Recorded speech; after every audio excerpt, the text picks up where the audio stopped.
Well, good afternoon, good evening, wherever you are. I'm Erica Lukes, and I am here with my friend Scott Brown. We're trying to stay out of trouble. Maybe we're getting old. I don't know what's happening, but that's okay. We're living life, aren't we, Scott? That's no fun.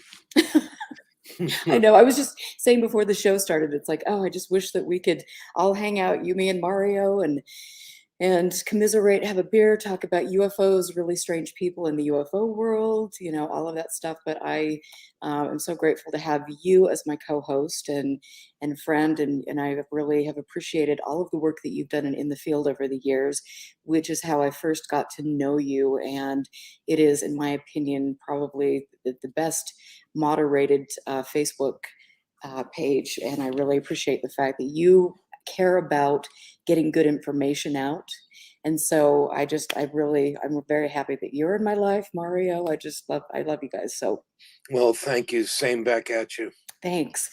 And so we have a really exciting guest tonight, and I'm excited about this because, as you know, when I go down my little rabbit holes, I've gone down, and let me tell you, it's been a huge trip, and it hasn't necessarily led me to where I was thinking I would be. I was thinking I'd be out in the middle of a field with Stephen Greer, maybe not, and that I would have been summoning aliens and having these transcendental experiences. And yes, I still do like to meditate, but I will tell you, it is the things I've learned over the years have been interesting. And I definitely have learned that there are people in the narrative that are shaping it and controlling things. And for what end, I'm not sure. I do know, as does Scott, that there is something very genuine and real that deserves study. But how do you begin to weave through that when you've got so much disinformation, misinformation, and all of that good stuff? So with that, I'm going to bring on our guest tonight, because he is just kind of, I think you're a troublemaker. You're a musician. Sometimes. So what do you say? Adam Gorightly. Okay, that's the bad intro. I don't even introduce you. But let me just... Greetings, Earthlings. I know. I'm really stoked. This is going to be a fun interview.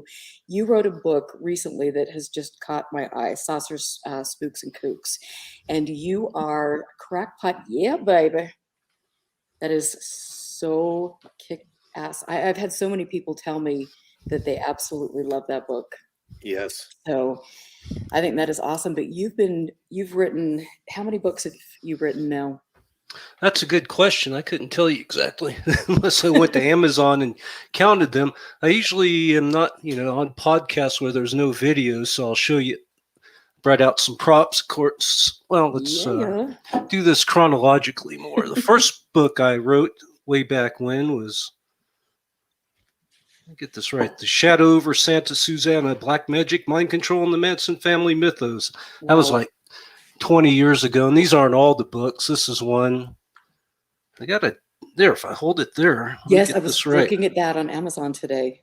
Happy Trails to High Weirdness, kind of a collection of different things I wrote about conspiracies and paranormal. There's this one, The Prankster and the Conspiracy, the story of Kerry Thornley and how he inspired the counterculture. That was a while ago. And this one on the history of Discordianism. That is Historia Discordia. Nice cover, huh? That is beautiful. And then right before Saucer, Spooks, and Kooks was a couple of years ago. That is a great book. A is for Adamski, The Golden Age of the UFO Contactees. Those are some of the books. That must have been a lot of fun. Greg's a friend of mine, and I think the world of him and his research. And I want to go down and go through the place where he has some of his files. Mm-hmm. Last time I was there, we didn't have time to do that, but I think his work with, Project Beta and Benowitz and everything, we're definitely going to dig into that tonight, because I think it's really important, as that tale, that story, very important story in ufology, is something that is you've got the same players that are, that are involved into the Stars Academy now. They've been putting out a really, I'm not sure what they're doing.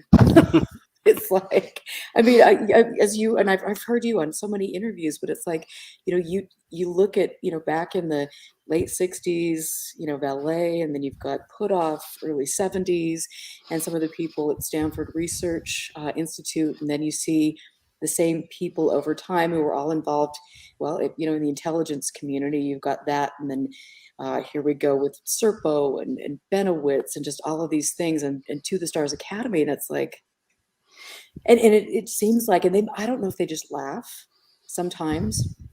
They have to, because it's like, oh, here we're going to sit around and make a little, we're going to have the aviary create these things, even though that was Bill Moore, but it's like I mean, can you imagine what sitting at a dinner table and having a cocktail with those guys would be like? I can imagine it to some extent, sure. It's a trip. But your books can be found on Amazon, so definitely go there. Check out Adam Gorightly. And is there another place that you can go? We can go to your website. Mm-hmm. To buy the books. AdamGorightly.com. Okay. Yeah. The Saucer Spooks and Kooks was published through Daily Grail Press. And a lot of your watchers, listeners are probably familiar with the Daily Grail. So maybe if people are interested in the book and want to buy it through there, maybe, Daily Grail will get a bigger cut. I'm not sure. Well, that's always good, because I always wonder with Amazon, how much of a cut they get. And then you don't really, at the end of the day, it's like you don't really make that much, unfortunately. No. And yeah, so that's definitely cool. But so first of all, okay, what I want to know about your musical background. Oh, the music's kind of a sideline thing, though I've been doing it in one form or another for quite a while. Kind of goes with the psychedelic UFO experience, and I'm not not going to tell that, but that's kind of how. Dang it. Well, I can, but I've told it so many times, that people go, "Oh crap, is he telling this story again?" But no, but you know what though? We've got a whole different audience, so it might be kind of fun. yeah. Okay, so the UFO story kind of goes with the music. I started. Had some friends who were musicians back in the day. This was in the late 70s. And I wrote lyrics for them. That's how I first got involved. A lot of, songs, kind of sword and sorcery, science fiction type songs. And so the main guy I wrote a lot of the music with was my friend Joe, who I ended up having this experience with, a UFO, quote unquote, UFO experience. So the two of us, we wrote music together, kind of had a simpatico, still do to this day. You know how it is with close friends where you'll finish their sentence, that type of stuff. So we had that type of thing going on. So this was I always forget the year, 79. And we were at a party and took some of the LSD, for want of a better term. And and anyway, we were warned by the person who gave it to us, this is double dip. This is going to, be careful with this. Whatever. So anyway, we imbibed and the walls started moving around. It was getting too intense. And so I told Joe, let's get out of here, man. This is, too intense. And so we went out into suburbia. It was in the evening. And this was in Fresno, California. And, wanted to get all away from the houses and stuff. Let's go to the ditch bank. We can kind of remove ourselves from anybody, And we joked before we got to the ditch bank. One of us said, "What if we saw some UFOs right now? Oh, God. No one would believe us." And we started cracking up, when I said that, somewhat uncontrollably, as you're wont to do on certain psychedelics. And so we got to the ditch bank, and it wasn't 10 or so minutes later, we saw our first UFO. And as we were witnessing whatever it was, we were talking to each other. You seeing what I'm seeing? Yeah, we, describing it. Now, there might have been some form of telepathy, or we were influencing each other. Who knows, looking back in retrospect. But the first thing we saw was so striking, it made me fall on one knee. I remember that vividly. My friend helped me up. And it started out as a classic saucer-shaped thing, but then we saw another one that was like a cigar-shaped something, the classic photos. But then they got more bizarre. There was one of the next ones was like a thing with a psychedelic propeller spinning around, and they just got more bizarre. We saw 7 or 8. This is over the course of an hour walking along the ditch bank. The last one we saw was kind of like a meteor that came down, then stopped in midair, then disappeared. And then we turned around on the ditch bank walking back. And when we got to where we saw almost to where we saw the first UFO, whatever the heck we were seeing, a light came down from the sky, but it wasn't emanating from anything we could see. Whatever, I don't know what that means, but that was kind of the end of the experience. We went back the next day, man. We were, telling friends and stuff, and they all thought we were crazy. And I was convinced back then, it was aliens. My friend Joe said, I don't know, man, what we saw. Then over time, it kind of changed, and he thought for a while it might have been aliens. And as I got into, as time passed, I started writing, looking into these subjects. I started entertaining different ideas of what it could have been. For a while I was into mind control. So yeah, it was military mind control. Or I got in, there's different genres of UFO books, like the Christian books that say UFOs are demons. I was reading those for a while. Oh, holy hell, what did I tap into here? Some demonic forces. And the theory that ended up making the most sense, and I don't subscribe to any one particular theory, was one John Keel wrote about in one of his books called the super spectrum theory. When and he talked about trance channelers or psychics or people who could tune into certain waves and frequencies. When you do that, and if, say, you're in a UFO window area or whatever, then you're more apt to see through the veil, or maybe something that's always around us. Who knows?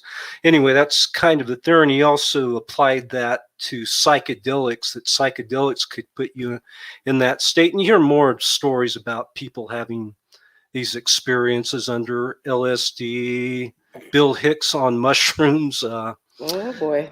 Ayahuasca. Yeah, I don't know what we experience, is it some type of brain phenomena between the two of us? I said we had a simpatico of sorts. So anyway, that's kind of the story. One thing where I talked about, we said, what if we saw some UFOs, 15 minutes before we saw them and end up seeing them? It was like we planted a seed of sorts, kind of like a magic ritual, or put that intent there, to create the experience. And it seemed, what we were witnessing, it seemed to be communicating us or playing with us, that whole trickster thing you hear about. But in retrospect, that was a long time ago. So I don't know exactly what happened to us, but it was a pretty heavy, profound experience that got me, one of the things that got me interested in UFOs and paranormal psychic phenomena. And so you have this experience, and then and I think it's interesting to see your process, over time. And for me, that's kind of my process, was my process too, because it's like I'm looking at, this angle because I'm getting a bit of information from Chris Bledsoe and that camp over here, or I'm over here and I'm getting information. And so you go down, all of these, the religious, rabbit hole, you go down all of these different rabbit holes. And it's just like, at the end of the day, then you kind of step back like you did with your last book and go, this is quite curious. And so how do you equate your experience with what is going on? What do you think was happening to you? But during the psychedelic experience? Yeah. Other than you were tripping really hard. Yeah. Oh, I don't know. That's what I said. I haven't come to a conclusion. I think it's closely tied into how we perceive things, how we kind of, in that case, maybe pre-program some type of experience, and also this relationship I had with my buddy, because once again, we both saw the same weird things as it was going on, where was this some telepathic thing, or maybe not even that. I said I saw something, with the weird spaceship with a multicolored propeller. Are you seeing that? Maybe that was enough to Right. How plant interesting. that seed in his head. I don't know. So what did your friend, how did he process the information over the years? Well, he didn't spend as much time processing it as I did, because, I became a writer, and it fascinated me to look at these things and explore them. So, in fact, I did a podcast with him. We recounted all of this stuff maybe 10 years ago or so on my podcast, Untamed Dimensions. So it's out there somewhere where we talked about that. And he noted that the experience didn't have the same effect that it had on me, because like I said, it kind of got me in, propelled me into looking at all these subjects.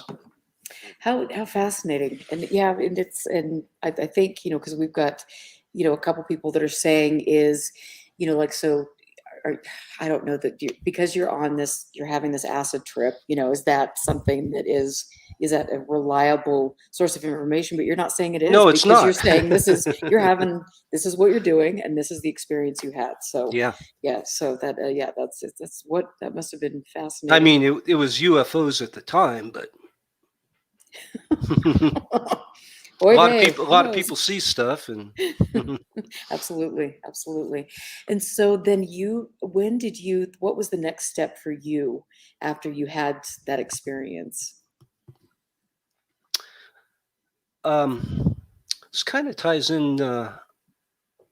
You were asking about the music, just to finish up there. So that's more of a side thing, a vanity thing. I've occasionally played, in fact, with my buddy Joe, a couple times, live performances, and I've made some albums and stuff. I'm just, a songwriter. I play keyboards, sing, and so it's kind of a hobby.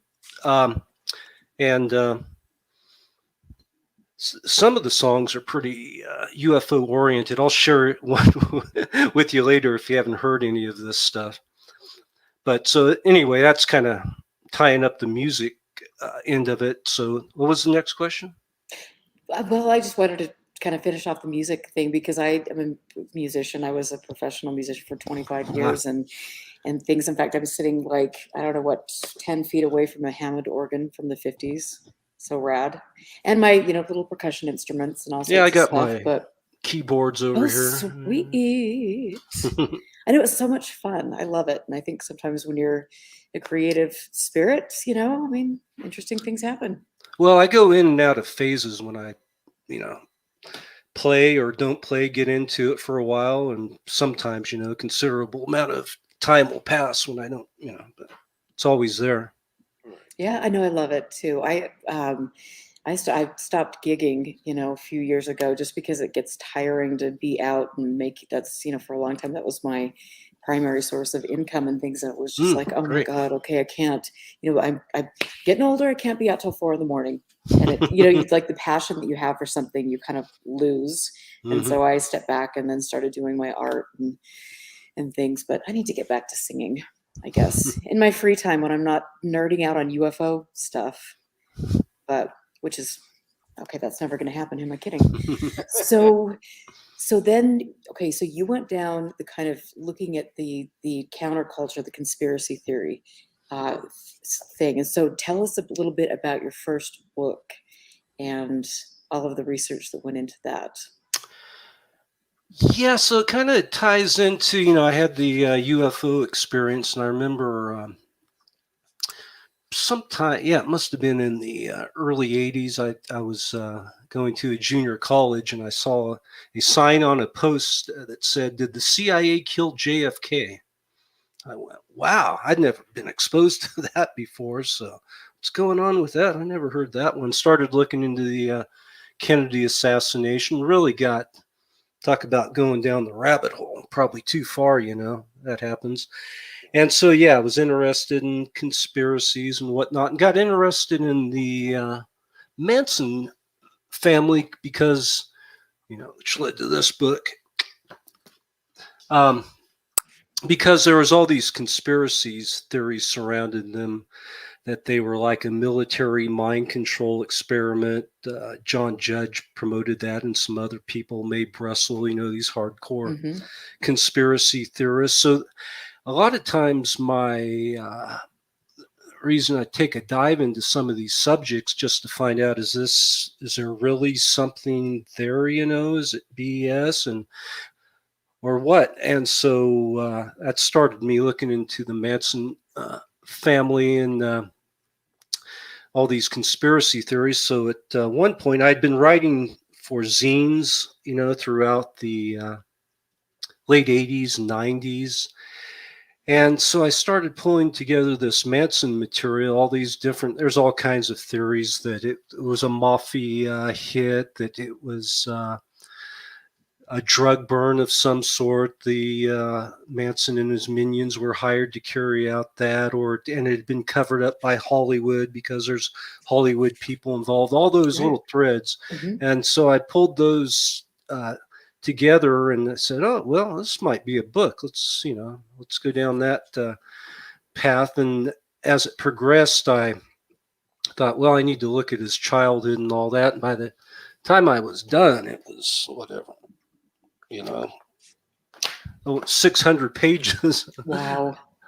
of material. So that led me to write that book. Then, I continued on that road of looking into things, colorful characters, like I showed this one before, Kerry Thornley, which is a fascinating story, his life and times. And some of these more marginal characters, I wrote a biography on James Shelby Downard. Maybe you heard that name. Tell us a little bit about that, because I'm sure that there's some people listening that don't know. Oh, probably so. That would be awesome. And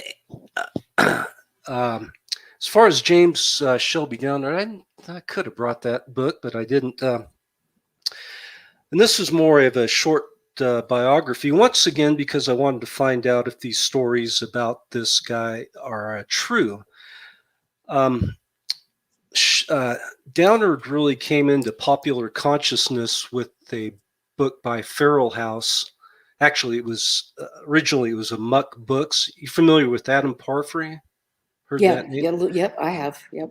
So he was the publisher, editor of this book through originally Muck Books, and later he started Feral House, which published another edition of this book called Apocalypse Culture, which was a big deal during that time for fringe people into conspiracies and some of these extreme conspiracies. And one of those was an essay called King Kill 33 concerning the JFK assassination.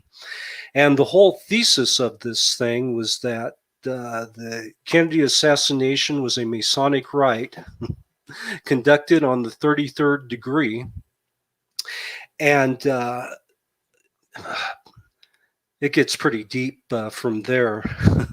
And Downard was the one who came up with this theory, and other people picked up on it and helped him put his thoughts, down on paper. And basically, he was saying the 33rd degree is kind of this magical, like a ley line, the 33rd degree latitude, where all these events have happened to bring forth kind of what he called the making manifest of all things that are seen, kind of an end times where everything is revealed to people. And he talked about like I thought JPL was important, and that's on the 33rd degree, where Jack Parsons, was Mhm. involved in the space program. That's works into his theory, and the NASA astronauts as well were playing out this Masonic rite, and a lot of the astronauts were Masons, and they took Masonic flags and stuff to the moon with them, and that were the detonation of the first atomic bomb in Alamogordo, near Alamogordo, New Mexico. That was 33rd degree. That was part of this alchemical rite once again. And the culmination of it was the killing of the king, John F. Kennedy, on the 33rd degree in Daley Plaza. And he brings in all this numerology and stuff into this wild story. I'm just scratching the surface here, but this got into people's brains. Marilyn Manson wrote a song about it, and it got into that says it all. Yeah, and it got into pop culture, and it kind of resonated with people, even though it was such a wild theory. So that's kind of basically James Shelby Downard. People didn't, for a long time. One of the reasons I wrote the book on him, people didn't believe he was a real guy because he was friends with Parfrey knew him, and other guys like Michael Anthony Hoffman and James or William Grimstead, who are notorious characters for a lot of reasons. But they thought they created this story because Downard was known to travel across the country in an Airstream trailer with a Colt 45 always at his side because he was convinced the Masons were out to get him. And these different people who met him talked about meeting him in St. Petersburg, Florida. Was one of the places where they kind of had an informal Fortean group. And so he was this larger than life character that for a long time people thought he was a literary construct, basically because these other authors didn't really want to put their name on these wild theories about, the King Kill 33 and a lot of other things. But as I discovered, and other people have discovered over the years, James Shelby Downard was indeed a real dude. Wow. And I mean, how fascinating. And people, it's like, this is supposed to be a UFO show. Okay, great. Mhm. But you cannot go into all of this and the UFO culture and where we are now without looking at some of these people and what they kind of laid out a platform for, which is, really, embedded in that conspiracy theory. Mhm. And now we've got, QAnon and all sorts of fun stuff. And it really kind of all this kind of stuff sprouted out of a few areas. Yes, indeed. Yeah. And it's fascinated me. And so tell me a little bit about Robert Anton Wilson. Well, he played I met him when I was writing this book. And I'll tell you how that goes. Boy. So Kerry Thornley is this is a biography of Kerry Wendell Thornley, and in 1957 or 58, as the story goes, he lived in Whittier, California, down in Southern California, and he and a friend of his, Greg Hill, claimed they had a revelation in a bowling alley where it was the goddess Eris was revealed to them. Eris is the Greek goddess of chaos and discord, and so they decided to start a religion called Discordianism. But it was basically a spoof that they started back in 1958. So you can put a pin in that for a second. So in 59, Kerry Thornley joined the Marines, and he ended up first he was in Santa Ana, California, where also in his squadron group was Lee Harvey Oswald. Oswald had just come back from Atsugi, Japan, and he had gotten in trouble there, so he'd been demoted to a rank of a corporal or something, and was just a misfit who's always seemed to be getting into trouble and whatnot. But Thornley befriended him, and they had a lot of Thornley was a budding writer, so he's interested in a lot of different stuff, politics and different ideologies, religion, and Oswald, he could talk about Marxism and these type of things. So got to know each other for like 3 months. Then Thornley got sent over to Atsugi, Japan, and he was writing a book called The Idle Warriors at that time about kind of the malaise of being in the Marines during the Cold War period, that type of stuff. And he modeled the main character after himself and other Marines he had known, one of whom was Oswald. And so when he got to Atsugi is when Oswald defected, and at that point Thornley went, "Whoa, I'm going to make him the lead character of this book, The Idle Warriors," that he was writing 3 years before the Kennedy assassination, which is the first oddity there. So after he got out of the Marines, Thornley testified before the Warren Commission, and he wrote a quickie book called Oswald that basically agreed with the Warren Commission, what the Warren Commission was putting out, that Oswald was a lone nut assassin. But then he started meeting other people over time who convinced him the Warren Commission was wrong and that Oswald was set up. And so as that was going on, the 60s were going on, Thornley was into the counterculture, those psychedelics that warp brains and that all this type of stuff. So he was involved in all kinds of stuff. He wrote one of the first libertarian newsletters, is kind of libertarian anarchist type stuff. So all of this counterculture type influences were going on. He got indicted by Jim Garrison as part of the JFK assassination conspiracy. Garrison claimed that Thornley was part of this cabal based out of New Orleans, some of the same characters you see in the Oliver Stone movie, that orchestrated the JFK assassination. Thornley denied all of this, these accusations. This gets really, you asked the question who Robert Anton Wilson was. Now I got to know him, so hang with me here a second. So as all of this was going on with the Garrison going after Thornley, there's a bunch of different researchers, some of them crackpots, who latched on to the Garrison investigation. Aside from all of Garrison's, he was the New Orleans DA, so he had real investigators, but he had all these other people called the Daily Plaza irregulars throwing different theories at him. One was a guy named Alan Chapman who claimed that the Illuminati was behind all the major conspiracy theories of the period. And so when Thornley heard about that, he thought it was hilarious, even though he's being harassed by Garrison.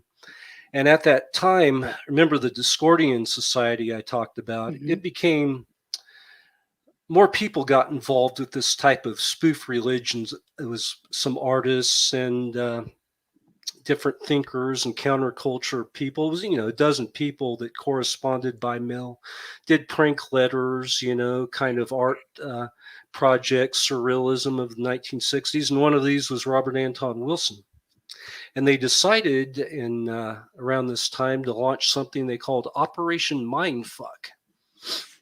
And what this was about was to prank different people who believed in like the Illuminati theory. And so they all had different Discordian names they used for sending out prank letters. Wilson was Mordecai the Fowl.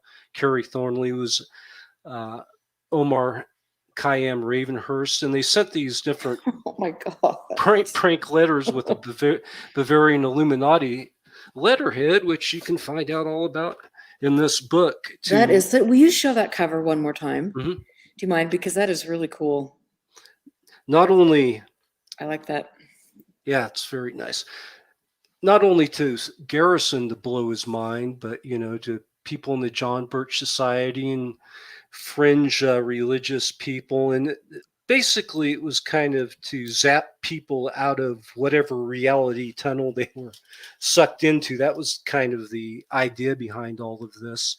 And part of this process, Robert Anton Wilson was a editor at Playboy during this period of the Playboy Forum. There was the Playboy Advisor and the Playboy Forum. The Advisor, if I got this right, handled all the sex stuff, and the Forum had to do with civil liberties and these type of issues, which Wilson was writing about. In fact, that's how he first met Thornley, through corresponding when he was an editor there.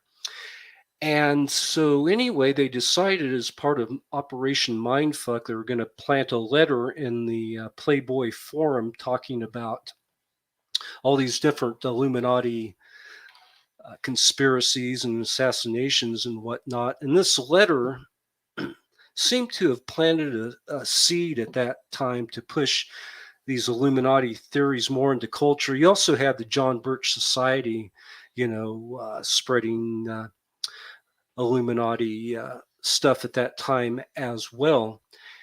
And so Wilson and his buddy Bob Shea, who also worked at Playboy, because of this letter, started getting other people writing in with all these different wild conspiracies. And they decided at some point, man, we ought to make some type of book, write some type of book out of this. And indeed, they started what became known as the Illuminatus trilogy, that had some real conspiracies in there and some fake conspiracies. And they also brought in the Discordian Society, that had a battle going on with the Illuminati. And some of these characters, the Discordians created their own different cabals, as they call them. One was the John Dillinger Died for Your Sins Society. And they claim that John Dillinger didn't really die, and that he was in a battle against the Illuminati, etc. And so all of these these different things they included in the Illuminatus trilogy that was later published in 1976.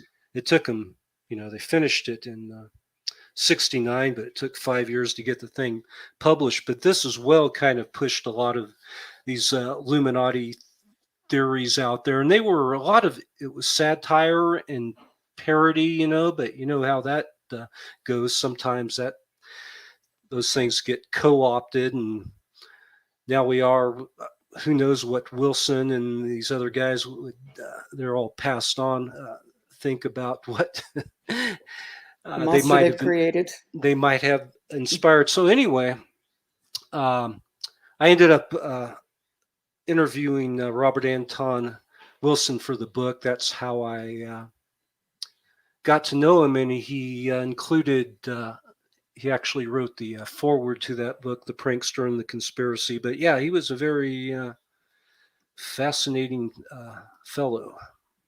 And I talked about this quite a bit, but he had a lot of influence on a lot of people in the culture, in the zine culture. And we talked about reality tunnels. He was big on encouraging people to go in and explore reality tunnels, different left, right of the political spectrum, or far out conspiracy theories, or different magical rituals, all these different things. But no, when you get to a point where you need to have some perspective and step back out and kind of shed that one reality tunnel, then go explore more. That was one of the things that I picked up from Robert Anton Wilson, that technically called model agnosticism. Okay. What year did he die? 2007. Okay, so did anybody from SRI or that crowd, did they have any connection with him Well, there is a little bit. He knew.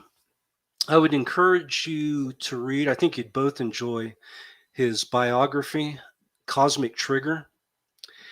And he writes in there about, he knew Jacques Vallée, and in that he talks about some parties. In fact, he put on a party with all these people that were into magical disciplines and different things, and he also invited Jacques Vallée to that one particular party. And so Wilson, he wasn't really a UFO guy, but he was interested in the topic. And recently I was going through a bunch of old saucer smears I had from the mid 90s, and Wilson was a frequent correspondent to saucer smear back in the day. He kind of came from the same whimsical way of looking at UFOs as Jim Moseley did, in a sense, but Wilson was also kind of critical of the skeptics back then, the Phil Classes and Hmm. Randy, what was going on. But he also felt, there was possibly that he wasn't so much into the nuts and bolts theory, but that there was a psychic component, or it was UFOs had a lot to do with human perceptions, these type of things. So, UFOs were a topic that fascinated him. And that's how he ended up meeting Vallée. He lived in Berkeley during that period, and I guess Vallée was there during that time, and Fascinating. was an influence on Wilson's thinking during that period.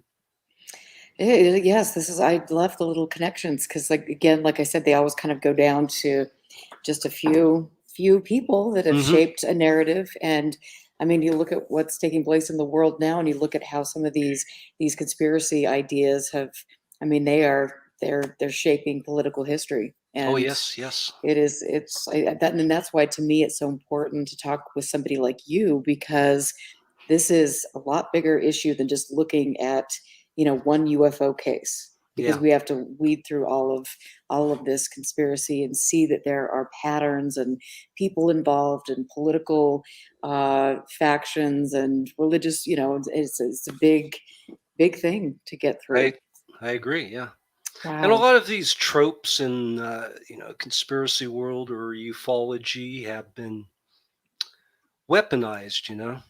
Right. A good example is really goes back over time of you can go back you can go back hundreds of thousands of years with the drinking of children's blood. That's this trope that comes up in different conspiracies, anti-Semitic conspiracies, and then you even see it in ufology during a period in the late 80s when part of the thing that was being pushed by John Lear, Bill Cooper, that kind of group for a while, where they were promoting the secret treaty between the government and the aliens, and the aliens would provide us technology, and in return, we'd give them humans to experiment upon. And they claimed they were doing this because it was an alien dying race. And one of the things that to keep them alive was the drinking of children's blood, if you remember, or or some type of precious fluids they got from children. So some of these tropes you just hear over and over again, and even uh, Bill Cooper claimed the aliens had big noses. So a lot of this, there's an undercurrent of I are they guess I must be an tapping alien into then. tapping into anti-Semitism or what was going on here. But with QAnon stuff that came out of there, it's the same thing, that the whatever Right. Democrats are a cabal that are drinking children's blood to gives them what's these what's this last one, Enochrome, or I don't even know how to say it, where it's you know what I'm talking about? No, Oh, no. yeah, it's the same trope that's going on in Q land. Oh, geez. It's been kind of frightening to me to see how many people in the UFO world. I mean, that's like, I think, 90% of people in ufology are really like diehard Q supporters. In fact, there were some, back when the insurrection of the 90%. Capitol, okay, 100, 99.9. No. There is an overlap for sure. Yeah. Yeah, I mean, it is quite interesting, and I think, and Amy's just saying, "Oh, Bill Cooper and the big-nosed grays with the cat eyes landed at Holloman." Well, I mean, that is really interesting, and I think the anti-Semitic theme that we've seen in the subject for decades has been a little bit alarming. And I was just on a show, and I'm not sure when Steve Snyder, Brown Recluse, is going to air that, but with Jack Brewer, and we were Mhm. talking a little bit about some of that, and the anti-communist stuff, and some of the propaganda that was kind of put into the field by who knows what, the intelligence community, disinformation, misinformation, and it's been fascinating. And like I said, that if you want to try to weave through some of this nonsense, you have to understand that there's a big motivation for certain factions or people, to steer the narrative. And it's not Well, just that the there's government's keeping it away, keeping the ET crash saucers dead bodies away from us. Yeah, crash retrievals all of a sudden became big the last couple days on Twitter because I think Lou Elizondo mentioned it. Now everybody's UFO Twitter's going UFO crash retrieval crazy. The thing about the communism, socialism, all that stuff, it's not always intel, but there's big money, dark money, and you kind of trace that back to like getting all the political historical here though, but FDR and the New Deal, there was pushback with a lot of the uh, big business back in the day to Roosevelt, and that's where a lot of that originally the socialism and communism stuff got pushed into the narrative, then into the McCarthy era days, and it's still you know one that's getting pushed for perceived enemies on in the political spectrum. Just it's easy to call them communists or socialists without actually addressing what the real issues we have to tackle these days. It's more You know what? I mean, and I think that's really quite interesting. And so, I mean, and I see that to me, again, I've been kind of trying to bring that to people's attention. When you look at some of the people that are really prominent in the UFO field now, I mean, they're whether people understand it or not, they're using some of the same phrases and, hmm these little, I mean, they're giving out. Well, I was probably specifically talking about the people with TTSA, but they're giving out, information. I hiding behind my NDA, but you're a patriot. Let's go. yeah. And so hmm you look back and you just think, okay, are we not going to learn from history? And hmm I'm a patriot, but not that kind of a yeah. patriot, because that's a completely different mindset. And I think it's really curious. And so I want to ask you a little bit about, when you got into, you started working on the UFO thing and seeing some of the connections early on when you were doing the conspiracy theory hmm research. I mean, where did you start to see that intersect? Hmm. Well, it's been intersecting for a long time. Part of it, I mean, it goes through different phases, and you're talking about uh, what you've noticed. I mean, well, let's go back, for instance, with period I talk about quite a bit in the book, the mid 80s, late 80s, with a lot of these stories that all seem to come together at the same time. Area 51 and the Dulce base story, for instance. And part of this, one of the things I saw was when the Area 51 revelations started coming out, there was a group of people who started going out to Area 51, and they were kind of directed there initially by John Lear and Bob Lazar, and some of these characters that have been wrapped up in all these stories and these claims that there was alien craft. So, and they indicated where people could go see these things, and so you had a lot of folks going out there, and it became a scene. And after a period of time passed, started having security goons and whack and hut types show up out there and uh, basically kick them out. So it starts at that time. It started a resistance movement of sorts of people who were, there's kind of an anti-government vibe there. Norio Hayakawa, for instance, was part of this group. I forgot what he named. He had an actual kind of organizations of people who would go and protest at Area 51. You had like somebody like Timothy McVeigh showed up for some of these protests. So you started seeing this overlap, and it was kind of once again this anti-government thing going on. And so within ufology, you had on the left side of the spectrum, you had dope smoking freaks, like me, who are maybe more liberal in orientation. Basically, just wants government off our backs, man, so we can do what we want to do. But then you had some of the more extremist factions on the right, the Bill Cooper types who were becoming associated with militias. They were also part of the outcry against the government and whack and hut at Area 51, etc. So what you ended up having in the middle of all this was this overlap area that's often called by some fusion paranoia, where the left and right come together in agreement. Like in the 60s, you kind of saw this with the John Birch Society, who claimed that the Illuminati was behind all the political assassinations and the Illuminati was controlling the CIA, etc.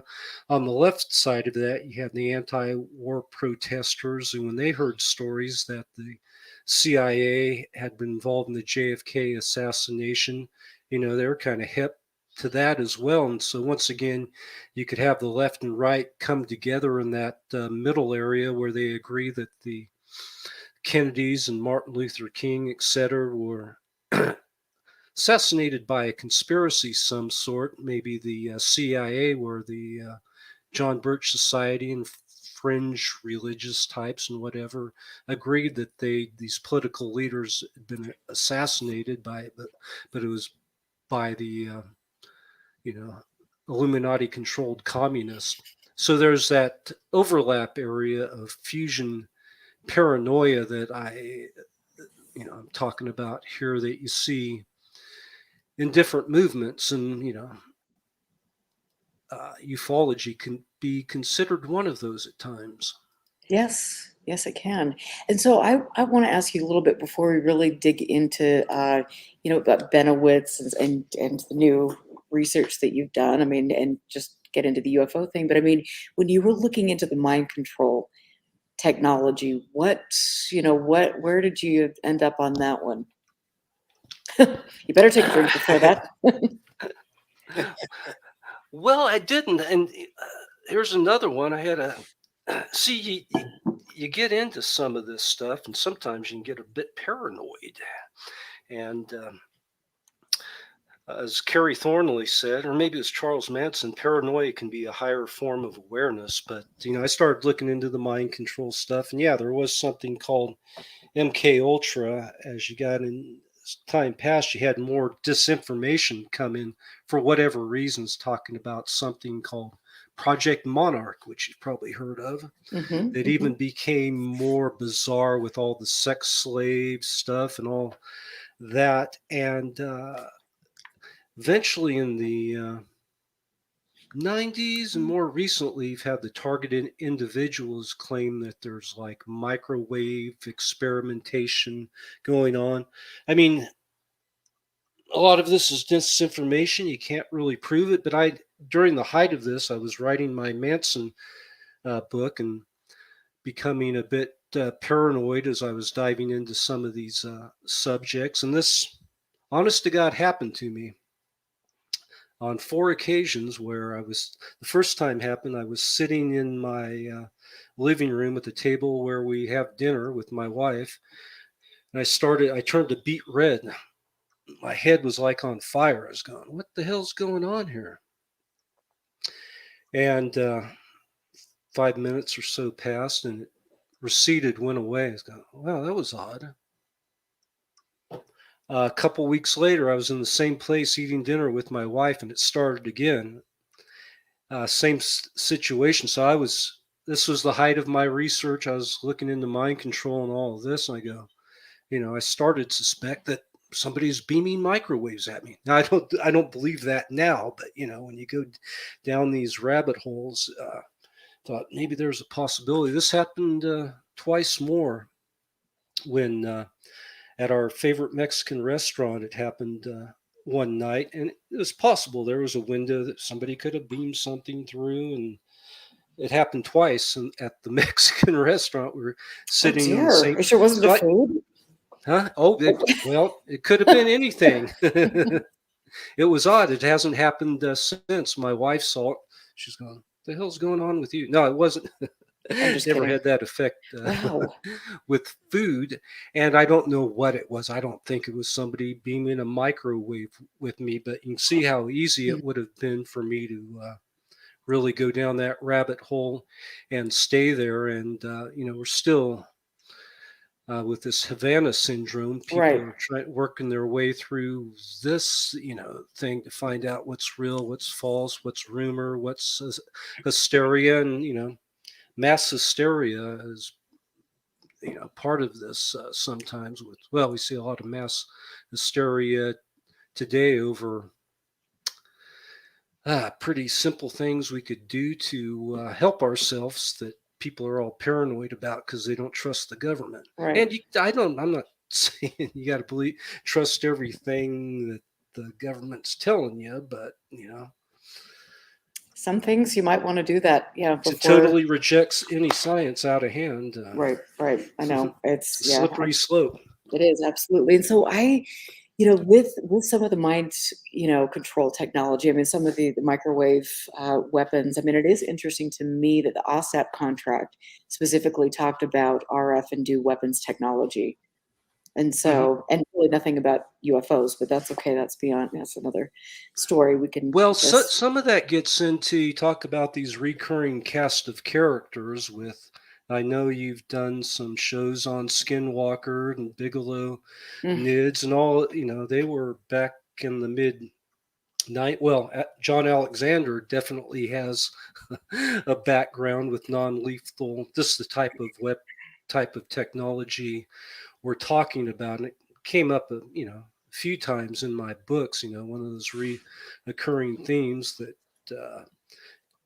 that physical things that were happening to Benowitz and other researchers that who knows, you can't, uh, there's no smoking gun proof, but, some people like the Benowitz of the world could indeed been guinea pigs.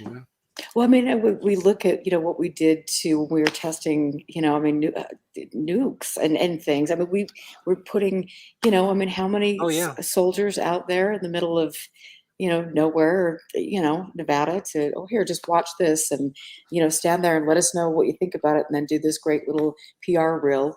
And we'll talk about that. But I mean, we do in Tuskegee, experiments. I mean, there are, when you look back historically, and even at Dugway, some of the things that have gone on. It's just like, I mean, why would that be out of the realm of possibility? And I know that sounds like a conspiracy theory for some, but all you have to do is look at some of the weapons that aerospace and defense contractors are testing now, for warfare. And I don't know what to say. They have talked about at great length, talking plasma, balls of plasma and things that induce, like the Havana syndrome, like you're mentioning. I mean, things that induce nausea and cause brain damage and all sorts of things. And so that's something that's another dark rabbit hole to go down. But I think that's quite interesting. And I was going to ask you, while I'm thinking of this, if you know Alex Constantine, and his work. Somewhat, yeah. Yeah, he Yes. was really interesting. He's dropped off the planet, but he's written a couple really interesting books with relation to some of the people that have been popping up, like you mentioned, in the UFO world. And he, like I think some other people, Martin Cannon, who was in, and James McCampbell, they were both UFO researchers, and they, Ah. I mean, they ended up, going down, I mean, very studious, and they got to a point, I think, where they were suspecting more of the human involvement than extraterrestrial, and maybe some of the experimentation and things. Yeah, indeed. Yeah. So, but that's just not as much fun as talking about going out and paying $3,500 to spend the week with Stephen Greer. Oh my gosh. I know. Are people still doing that? Yeah, Yes. I get his newsletter, so Oh. it's just so crazy. Okay, so let's talk about Dulce. Let's talk about Benowitz and things. I've got some really great pictures. I wish, Scott, you were on the back end, but we can. Oh yeah, I saw something pop up on Twitter that I think So you or cool. Scott posted of Archuleta Mesa. Yeah, this is so cool. So our friend Ryan Gordon, who's been on the show, and he's an amazing photographer. I love it. He did some drone stuff. He was out there today. He called me this morning at 8, and so this is one of his photos that he took out there, which is really interesting. Where is this now? Archuleta Mesa? So this is right outside. Yeah. This is right below the mesa. And the strange thing about it is, and I'm still trying to do a little bit of research about it, but if you zoom in on the photo, there is about a foot wide holes that are in the ground that like surround these humps. And these humps look like that they're piles of sand that have been pushed up out of the ground. And if you look at the track that goes in between, you can get an idea of what the size of a vehicle is next to them. And it's weird. I mean, we were looking at it up and down, and I'm not really sure what it is. Let me show the next one, because this and look how beautiful that is. Yeah, it's awesome. That is just amazing. Yeah. So you've got the radio towers up there, and the mesa. Your friend was able to fly a drone around up there. Yeah, amazingly enough, yeah, he did. Yeah, well, he couldn't reach the top because it was too high. He could only go, I think the limit's 400 feet up. So he couldn't get up to the level of it to look at it, but he got up there pretty good. Yeah, I mean, it's interesting. I just wanted and Brian, again, thank you for sending these great photos. They're just amazing. That is beautiful. Yeah. It's really stunning. So that is the place where the underground base is happening, I guess. Maybe kind of, sort of. Maybe kind of not. And so let's, talk a little bit about that. If I can get back in here. I'm sorry. I'm just kind of special. Okay, so let's talk a little bit about how this story got inserted into the narrative, because this is really, I mean, it's like you hear one story, and then, like people are saying in chat, and thank you all for your great comments again.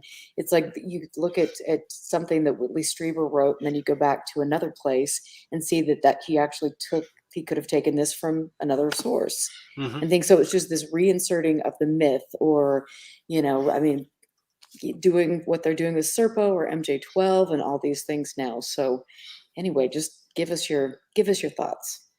The Dulce base story starts with Paul Benowitz. And oh boy, how to approach this. I think, most of your listeners, watchers know about Benowitz. How much background do you know folks what? know Actually, I here? think that there's some newer people in the subject that are listening. And so I definitely would love it if you could give us a little Okay. bit of, that would be awesome. I'll give you the long version then.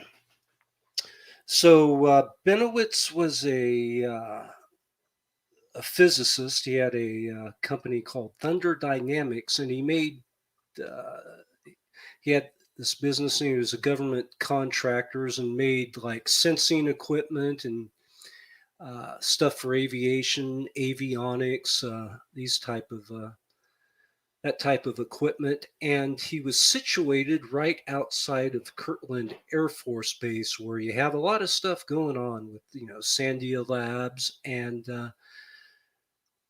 also what at the time was Monsanto's weapons area, which had the largest cache of nuclear components, nuclear weapon components during that period. So once again, he was located right there, and he started seeing UFOs over the base, and specifically over that Monsanto weapons area. And he became concerned about this.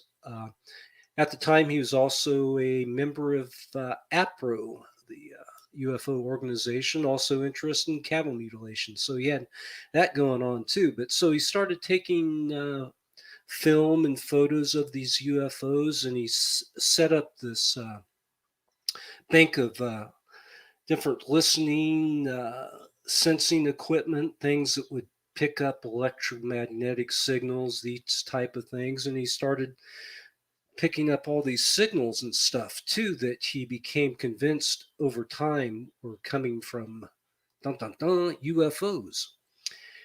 And so he approached Kirtland, the officials at Kirtland Air Force Base, and apprised them of his concerns, about all these UFOs and stuff he was seeing. And in fact, set up a special meeting, and they listened to him there, but then he didn't hear back, and said, what the heck's going on here?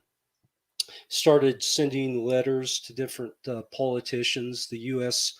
senators in New Mexico, Pete Domenici and Harrison Schmidt, even sent letters to Ronald Reagan, and became convinced at that time that, or over time, there's some type of possible alien invasion going here. That's when Richard Doty at some point comes into this story, and they partly, Doty worked out of Kirtland for AFOSI, Air Force Office of Special Investigations. He was basically a investigator for the Air Force, and they were concerned with Benowitz because they had a lot of secret projects going on there. That was during the height of a lot of the stealth aircraft being developed, and also this secret program that had to do with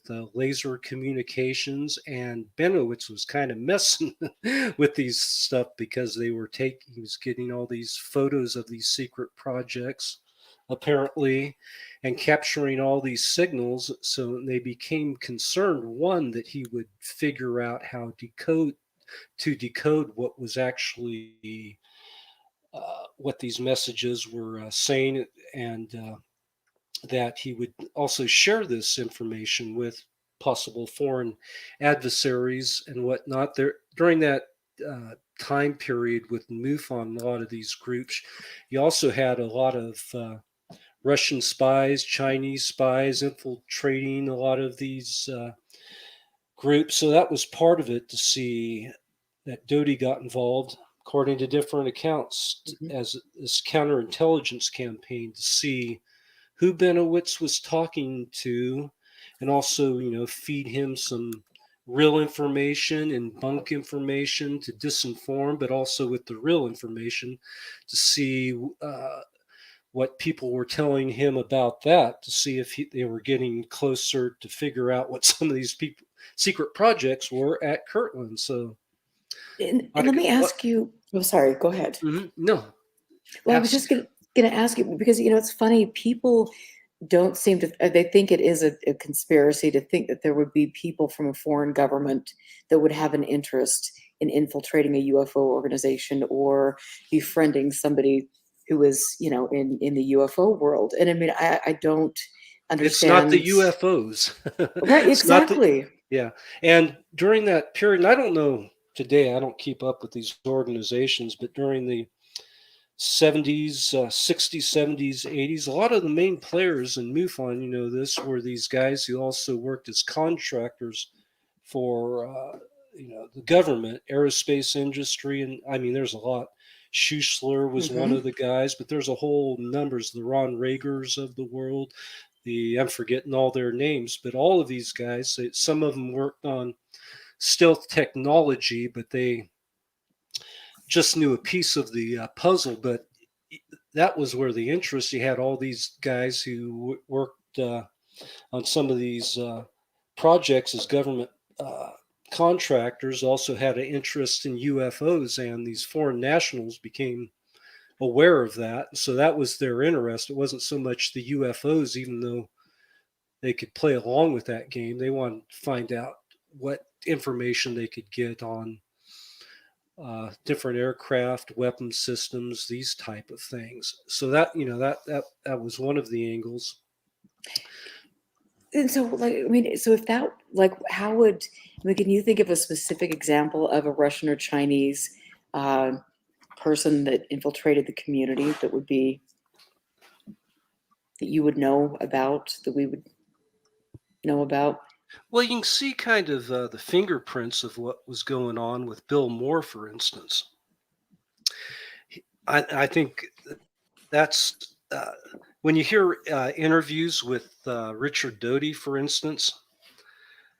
A lot of it's just BS, but there's usually like maybe 1 or 2% of something in any given interview that he'll say I'll go, whoa, that's interesting. He's revealing something here. Hmm. And one of the questions recently, I heard him on. It was maybe Jimmy Church. He dropped a couple nuggets, and one of them was he said the same thing about, well, why were you using these different people in ufology, as assets or informants, such as Bill Moore? And he said, yeah, it wasn't the UFOs I was interested at all with Bill Moore. It was who he was talking to. Moore was in contact with, and they knew this from surveillance and different things they picked up. And Moore admits this. One thing it's interesting, Bill Moore, before he got into ufology, he taught Spanish and Russian, was supposedly fluent in Russian, which is kind of Hmm. weird. What's going on there? Hmm. And so he was in contact with these different people he was told, Russians, corresponding with, who were scientists or journalists that were interested in the UFO subject. And so that was one of the reasons that Doty became, so he says, interested in Moore. And that kind of adds up now when you look at the whole thing. Moore was one of the people who came out with one of the first uh, aerial photographs of Area 51. And according to him at the time, he got it from Russians. What was going on here? So they're playing this game of Hmm. trading information back and forth. And I think, remember the UFO cover up live where Oh, they yeah. unveiled a bunch of this crazy. This was before the wall came down, but that program was like a joint U.S. Russian broadcast, which was kind of weird before the Cold War entered it, and you had all these spooks involved in this production as you see it now. Supposedly, according to Bishop's source, Rositsky, the guy who was Falcon, was kind of directing this, and he was in the audience. And so you had, during that show, you had a Russian scientist come on, and you also had this journalist. If you go back and look at that, you can still find it on YouTube. They say their name real fast, but they never put their name on the screen. It's no telling who these guys are. I've been trying to figure out who they are for a long time, but they were creating this narrative kind of in cahoots with, or maybe they just, who knows what was going on with the Russians here. So, can I name you a specific Russian? I mean, there's a lot of different accounts. Can I show you a specific incident? No, but this narrative is what seems to come out Right. of Mhm. this, that Absolutely. era. And I think it's really interesting because just maybe 2 or 3 years ago, there was a big, there was a UFO conference that kind of went under the radar over in Russia. And they brought a person from each continent over there, and so you had, oh my gosh, why can't I remember his name from the US? He did all the stuff on research on Roswell with, oh my gosh, I can pick top Schmidt. Hmm. He was over Yeah. there, Gary Hesseltine from the Uh, UK. Um, yeah, so it was very interesting, and it was sponsored by the Chinese and the Russians. And it's like, would we just not think that that's odd? Because I probably wouldn't go to that conference. I don't know. Call me crazy, but Yeah, it's like, and then you see, like Pilkington was telling me he was at that one of these conferences 10 years ago now, but it was when they rolled out the Serpo stuff, and there was a group of Chinese guys that showed up, and it was odd. Who are these dudes? It was evident that they were. They didn't come there all the way just to hear the latest on Serpo. well, I mean, it is interesting when you start paying attention, and that's not paranoia. That's not a conspiracy. That's, I mean, I I mean, don't know in what to say, a but lot of documentation is there too. If you go through, I know Brewer's going through a lot of the NICAP stuff, and there was the group with Greenwood, and who's the lawyer, and they got all those Gerson yeah, Larry. Gersten FOIA Hmm. documents back in the day that it showed there had been interaction funding from Russian national sources at times flowing in through these different organizations. A lot of that's going on, I mean, has gone it on. is. I Yeah, don't know the current absolutely. state of things. You can So, do a lot of stuff through the internet now and social media. You don't need to go to a UFO conference per se. exactly. I mean, it's like all you've got to do is create a little Facebook group, and then you get everybody in there talking about their UFO sightings or hanging out at, the periphery of Dugway Proving Ground, or, all these places. And it's like, if people don't think that that's not monitored, then they're insane. And so, and I always have to say, it's like, it's very, like, when you see all these people that are using pseudonyms, I just say, well, you might want to be a little careful of that one, but that's okay. Hmm. I have You a want to hear question. my? Mhm. I have one question for you, Adam. So, what is your opinion on how Doty has kind of re-injected himself into the field of UFOs again, and he's now showing up at some of the conferences and posing with some of the kind of rock stars of ufology. Yeah, I saw that one photo recently. You're probably well. I shake my head, and people Yeah, people don't know there's a new breed that came in during this latest round with TTSA and all the buzz behind that. So you inject some of these people who've been around forever, and whoever the Kit Greens or whoever, it's like, okay, yeah, it's fine to listen to what they have to say, but you need to kind of understand the background. And yeah, that's a big danger sign. They're interacting with Doty or believing anything he's telling you. right. And I think that's so important to say, because, and I mean, I've been guilty of this. I mean, geez, you get into this and you're bright-eyed and bushy-tailed, and then all of a sudden you get approached by some of these people that are these mythical beings, the aviary. I mean, my Hmm. God, they've got the keys to the kingdom that they've never managed to deliver after decade after decade after decade. Hmm. But they've managed to make money some way or another, and we get approached by them and then fed specific information. And like for me, I mean, I had that happen. I'm sure all of us have had that happen. And it's like, I just said, whoa, wait a minute, I can see this is happening, and I'm not going to be releasing this or this. And it's fascinating to me to see the way people are kind of used and abused. in this topic for other people's gain. Can I give you my thoughts on the whole TTSA ATIP thing? Yes, please. Yes, please. What I see is the origin story and how documents have been used to push the narrative, maybe a false narrative. That's up to people to decide. And I don't know how many revelations I'm going to share with you, things you know or some people might have figured out or suspected, but how much time we got here? We got half hour or so. Oh, you know what? Knowing us, we could go as long as you want. That's the way we roll. Okay.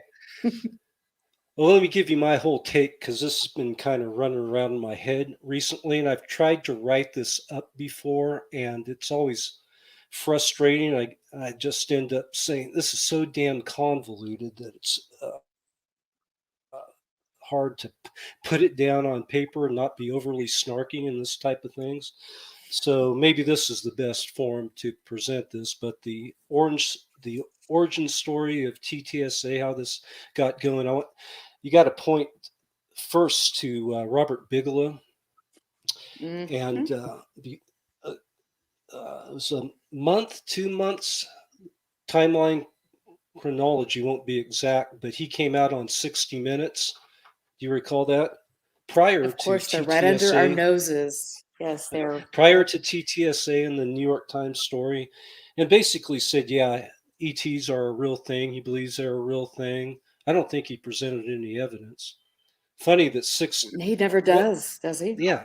Why did he have a forum for 60 Minutes? Because they'd get utilized again. But so that's one data point. Then Leslie Kean, who's kind of the talking access journalism or UFO friendly journalism, gave a hint in HuffPost about the TTSA was going to happen. And then the next thing was the big article through the New York Times. And there's a couple interesting, which basically helped launch the TTSA Starship. They started that shortly after. But one of the items was there was a facility in Las Vegas that they had modified because they had some exotic materials, the metamaterials. I know all you guys are familiar with this. It was Bigelow's facility, supposedly. Recently, Bigelow came out and said, no, we didn't modify anything. What was going on here? Who was the New York Times and Keene and Blumenthal were the main ones. Where were they getting this information? It's a small universe. When did Lou he say Elizondo that? would be one of those. Pardon That's me? interesting. When did he say that? When did Bigelow come out and say that? It was not too long ago. I remember Yeah, it reading. was just recently. Okay, yeah, I didn't imagine it. And so that's an interesting data point. But the other thing they said that they reviewed emails that showed there was a secret program. And so all the UFO FOIA type guys like Brewer and Greenwald or whatever, they start calling Pentagon asking for these emails, and they're told, well, there's no emails from the Pentagon discussing this. What was going on there? You leap forward, so that story's printed, and the next thing that really comes out to push this narrative, this origin story, comes from the Las Vegas TV station where George Knapp works. And there's this document released that talks about this secret program, and this was supposedly proof of this the secret ATIP program. But what that document showed was there was a government contract to write up all these papers on advanced propulsion, on electromagnetic effects. Kit Green was involved. Pudov was involved. These type of things. Is this a UFO program? This paper it didn't seem like it to me. No. And all the names were blacked out. Now, this wasn't an unclassified document, so why were all the names blacked out? It made it look like a government redactions that they had to hide who was behind this. So that begins part of the origin story. So It doesn't look like a UFO program. It's $22 million supposedly for this boondoggle, but who knows Right. what's going And on. I mean, And let's talk about Skinwalker. Oh, yeah, go ahead. Go ahead. well, it was connected to NIDS and Skywalker. I remember reading some unpublished John Alexander book from, not the one he published, but another one. Maybe both books have this information, but they were talking about this stuff back in '95, producing these papers, Puthoff, the zero gravity stuff. I really don't understand, but back in '95, they were still looking at these exotic materials and type stuff way back then that could have been, who knows, but this has been one of the narratives they've been pushing over all these years, that there's this material, and it comes up in the TTSA story. And part of it, if you look on the web for the TTSA channel, they probably still have this up. There was something called the Atom Project. It's like a 5-minute clip. You can see they filmed this Atom Project about this exotic material that they were working on. They're probably trying to use this to pitch an idea for a television series. Nothing ever came of that, Right. And so what happens next? So TTSA is starting to roll. They had their big launch, and Elizondo shows up on Coast to Coast. And so I was curious. I was dubious. What's going on here? You read his biography that showed up on their page, and it's like, it says a lot that he's involved in all this stuff, but it doesn't say exactly who he's working for, so Right. kind of dubious. And they rolled out, this is all based on, to push the narrative, documents, in my opinion, that have been manipulated or presented in a manner to push the narrative. And the next document that came out was this letter to Jim Mattis saying he's resigning from the Pentagon because whatever, they won't let him explore the infinite mystery of UFOs. Written on that paper, you'll see some notations. One on top says DIFFER,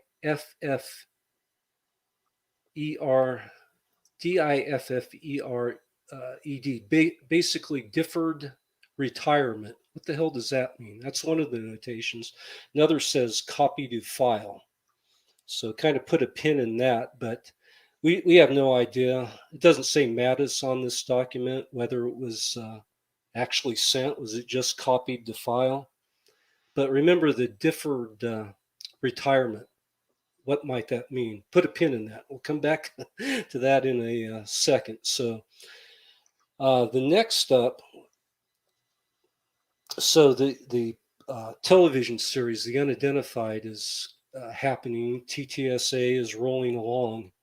And Keith Clore comes out with his article in The Intercept saying he contacted the Pentagon and that they told him there was a program, but Lou Elizondo wasn't involved. The heck was going on there? Here comes another document. This is George Knapp leaking it through. Was either using the station at that time or he'd started the Mystery Wire to.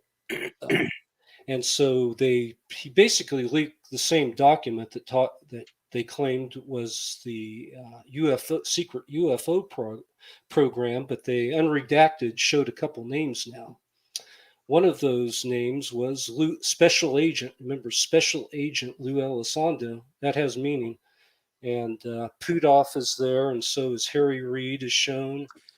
And Douglas Inouye, I think his name was. He was a senator from Hawaii, has died, so he can't really talk about what was going on. Daniel, excuse me.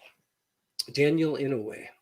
And interestingly enough, Daniel Inouye's name does come up back in the, was it the Church Commission? Mm-hmm. He'd been around for, quite a few years. So yeah. What caught my attention was the special agent title.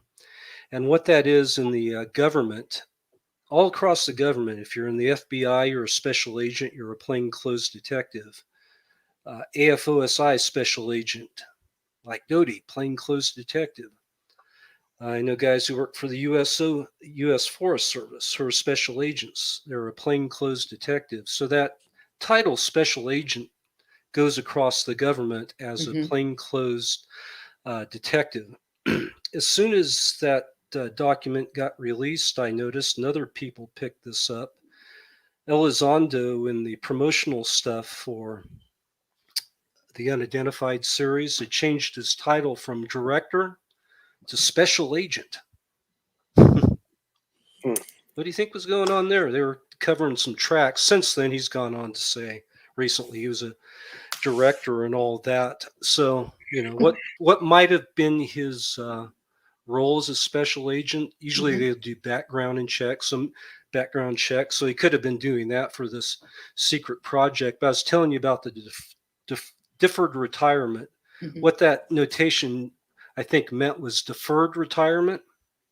And deferred retirement probably boring you guys to death. But No, I love it. I love it. what deferred retirement means for in the government for law enforcement and firefighters, if you put it, there's a 25 and 50 rule. If you work 25 years, you can retire at any age. You won't get retirement until you'll get your benefits, health insurance, and that, but you won't be getting checks or your pension until you're 50. And so I don't think he resigned. I think he had deferred retirement. Interesting. That's just I don't know for sure. That's what I'm theorizing. Maybe we can find out more. So it was more of this performative stuff that you see with all these different documents. They were timed to be released at a certain time to push this narrative. It's interesting. I don't know if this has changed, but somebody pointed me to Elizondo's Wikipedia page, and there's stuff missing there too. There's no birth date. That's like one of the key things you need to check stuff out. You could tell if did he do a deferred retirement, and what was his age when that happened? Was he, if he was like not quite 50, 48 or so, he might have done that deferred retirement there. So what else? So the documents keep rolling there. I won't go into too much detail, but you had that one come out that John Greenwald picked apart quite a bit about the different video clips, some that were previously on the internet, but they're asking for access to these. Elizondo is, and it's also documented. He uses acronyms that are not about a UFO; they're about drones, these type of things. More of these performative, I think, documents leaked out by friendly journalists, UFO friendly. It's kind of access journalism. Based in Las Vegas. You publish this, what I want you to publish, and I'll give you the goods. It's kind of the game that went on with Bill Moore back in the day. So that's a data point, that document that came out that basically said that you could use the materials, but for like interagency stuff, it wasn't for the general public. So a lot of sketchiness. What are these guys doing? Then I bring this up because the last thing that jumped out at me along these lines was this article in the debrief about this new office they're setting up for UAP. There's a lot of stuff in that article that's not really about the UAP office, but I guess the author wanted to make it seem like it was connected. And one was, they said the debrief had viewed FOIA materials that came out showing Elizondo had a meeting with some other guy, and it was basically calendar invites. What's a calendar invite? I don't know. It could be, it could be something. A lot of email programs have these things where you can set up a meeting, invite people. That necessarily wouldn't prove anything, but I found it odd.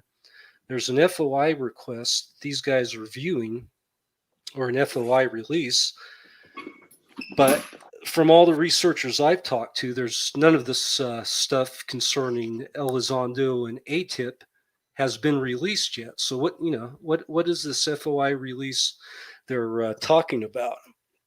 And I'm suspecting it's something that Elizondo or his lawyer Sheehan might have got a hold of to kind of prove their case. Supposedly they have a DOD Inspector General complaint that he's been maligned by the government, and the poor public affairs officer Sue Oh Gallus. my gosh, Yeah. I've got to tell you, I feel so bad for that woman. I mean, she has done. Deleted all his emails and Yeah, right. Well, that's another thing. about that. When that came out about the deleted emails or disabled emails, who knows if there was negative intent, but it's being painted that way. So it's my guess this is once again part of this weird paper trail that they use to keep pushing this narrative, or to keep it a talking point in ufology. And so, do you think that this is, this is an intelligence game, or do you think this is people that are private contractors, or the people that have a political motivation? Well, there's all these different agendas with these different folks involved, but I think part of it, there might be some intelligence aspects, because you got these different players involved who come from that background, but they are Lou's pushing. He's going to have a book coming up, and more television series. So, and part of it is maybe government contracts and these type of things. There's been talk about that going on as well. That part of the reason they were outside sources were pushing for UAP disclosures or reports or congressional investigations because of the threats, is to maybe push for these, different government contractors, the likes, for different equipment that somebody like Bigelow would be involved with. Another interesting thing, Bigelow seems like he's in this whole mess. And when Elizondo left TTSA, however long ago that was, 6 months ago, I forget. I get the chronologies mixed up, but he had a weird tweet he put out, and it sounded like it was an obituary for Bigelow. He spelled his name wrong. Spelled Bigelow's name wrong, but he's basically saying he was leaving TTSA. Look what we've done in 3 years, and it was good knowing Bob Bigelow, like some people, you writing an obituary here, and hey Lou, you spelled his name wrong, but that's got to be awkward. Not like I don't misspell things all the time, but not necessarily when I'm writing something like that. So how central, was Bigelow to this whole operation, this stuff going on with Congress as well, Christopher Mellon, he goes on 60 Minutes and says that he admitted that he was behind the leak of these materials, of these videos, but they weren't ever classified videos as far as I know. It's kind of like, once again, creating the narrative and laundering a bunch of videos through the government or Pentagon, and creating this paper trail that they're pushing for disclosure. And all these characters. Mellon's interesting. He worked a lot of time in Congress for the Senate Intelligence Committee with Harry Reid back in the day as an advisor, staff member. He was also in the Pentagon for a period, but since 20 years or so, he's been basically a lobbyist for somebody, different forces. One of those probably Bigelow, and Harry Reid works into this as well as being someone. He was in Bigelow's district, so I can't imagine that Bigelow didn't donate money to him. Reid, has admitted he's good friends with George Knapp, and I'm not. One of the letters they've used too is a letter from Reed saying that, Right. there would, but I'm not saying Reed's lying. Maybe he believes there was a program. Maybe he believes that $22 million or whatever they were doing was a secret space program. Maybe he's misinformed. Maybe there is a secret, actually is a secret program. I'll tell you, I don't know for sure. And 22 million certainly wouldn't seem to cover that budget, would it? Oh, no. And, Elizondo said it actually kept going off the books after that, but then it was moved to the director of national intelligence and all these weird things. It's hard to follow. Recently, that Stephen Greenstreet guy Mhm. interviewed Lou, and I listened to a little bit. He was asking him, "Well, what's the deal with the Pentagon denying, that you never ran the program?" They don't know. It was at one point it was moved over to the director of national intelligence, I and don't. then the thing with I had to go to Gitmo, and it was like a kind of a weird salad where it's okay. Now he's throwing Gitmo into this. What's going on here? So that's my big take on the whole that whole Well, and I want to go thing. back. I mean, because I think it's really interesting.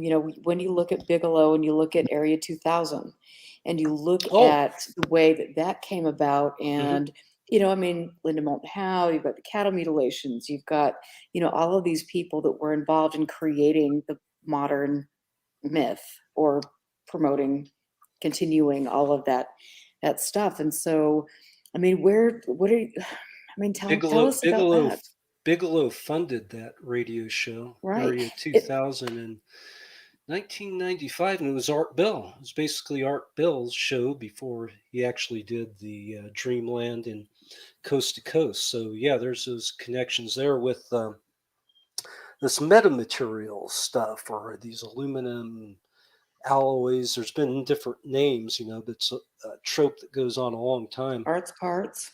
Art, Mhm. well, Art's art, parts, yeah. there was Art's parts, and so is Art's parts. Did Art give some to Bigelow? Well, I I thought believe, they sold some, didn't they? yeah, Well, I think they Linda did. he gave some to Linda Moulton Howe, and she sold him, I think, some for 30 grand or something like that. she sold those to Tom DeLonge, I believe. Oh, yeah, that's right. That's right. Yeah, but yeah, and so if you go back once again to the '90s with that NIDS and whatever, they were looking at material back then. Call it whatever you want. The metamaterials. There's a lot of different names. It's interesting that trope or the rumors of these materials go back to the beginning of some of the first UFO stories. Maury Island UFO. Mhm. They called it slag, stuff that rained down from a craft, and the Air Force actually got a hold of that stuff. Who knows if that's still floating around? There was this the so-called memory metal with Roswell. I take that Mhm. less seriously too than Art's parts. And as I said, TTSA had that Atom project going on, but I'm also hearing these stories of like, what's her name? Chase Klotsky. Probably not saying her name. Mm, mhm, You know Yeah, what I'm that's talking about? right. mhm, mhm. She had some supposed alien implants or something that she passed along to Elizondo. I don't know if you've heard that story. I did Well, hear something vaguely about And that. so that's a big part of this. They're saying they got. So anyway, a long-standing trope and these connections with Art Bell and Knapp and Bigelow and this whole bunch that goes from generation to generation. I have no idea. I forget what your original question. You you just know what? brought up yeah. I don't know. I'm just going down that road with you. So, like, yeah, I mean, but it is interesting. It's like, I mean, here you've got, yeah, like your Linda Moulton Howe's selling this for Yeah. 38,000, and then you've got Bigelow building buildings that, I mean, and I think he did have some property in Vegas that had to do, with some of the, I mean, who Well, knows yeah, they got where. this thing stashed away. Yeah. So, Whatever. but I mean, and then you've got the I don't know, certain paranormal hotspots, ranches, and things like that. Mhm. So who knows what is going on? But I for me, it's like none of this. It's so like the more I step back and look at it, the more I'm just like, I cannot believe I ever thought any of this was even real. I mean, and I had a little Twitter battle this week. I've had a couple, but that's okay. They've all ended very nicely, I must Mhm. say. So, Good. but I mean, I think people look at me now and say, "Oh my God, she's this skeptic," and it's Mhm. like, no, now I'm a realist. Yeah. Now I'm looking at the information, looking at the people involved, looking at the fact that there's no evidence to support these stories, but yet there's going to be, I mean, wait a minute, 2 months, we've got this big drop. It's a huge, huge drop. And guess what? It's a triangle coming out of the water, or it's just, I mean, all of this stuff, and It's it like it's like never a ends. it's like a Q drop. Right. Yes, TikTok, exactly. TikTok Exactly. patriots. Yeah. Right. And so Trust the describe plan. it, and tell us some of what you think some of the parallels are between QAnon and the UFO world with as far as the way, you just mentioned the way information rolls out.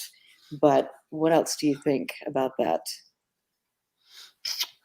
Well, I mean, it's a going back to social media. They've that's a recruiting ground for people, and I think the same way that I mean, you can't totally equate UFO Twitter or UFO social medias with QAnon groups, but some of the same methods seem to be used. From what I've heard and what I've reading between the lines and whatnot, that that same kind of method was used.